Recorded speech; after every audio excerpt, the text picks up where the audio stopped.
নমস্কার বন্ধুরা, আশা করি সকলে ভালো আছেন। আমিও ভালো আছি। তাই যে সকালবেলা হাজব্যান্ড বাজার করে নিয়ে চলে আসছে। এখন সবজিগুলো ধুয়ে রোদ্রে দেবো।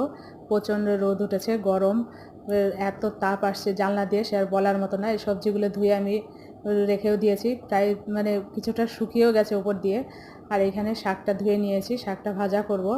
আর এইখানে এই যে ঋতুপূর্ণ সমস্ত ঘরফাট ঝাড়ফাট দিয়ে পরিষ্কার করে দিয়ে গেছে। আর এই যে রান্নাবান্না আমার কমপ্লিট হয়ে গেছে। ডিমের ঝোল করেছি, ভিন্ডি ভেজেছি, আর ওই শাক করেছি, আমের টক করেছি, মানে ভাত টাত সবই হয়ে গেছে। দুপুরবেলা এখন খাওয়া দাওয়ার টাইম, এখন খাওয়া দাওয়া করবো।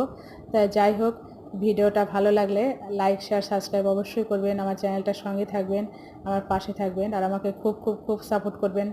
ভালো থাকবেন, সুস্থ থাকবেন, সাবধানে থাকবেন। আর এই যে এখন আমি বিকেলবেলা নিয়ে বসেছি এক বাটি ফল, এক বাটি না, এক প্লেট। তা যাই হোক, টাটা, ভালো থাকবেন, সুস্থ থাকবেন, আর ফ্রেশ ফল খান, ভালো থাকবেন।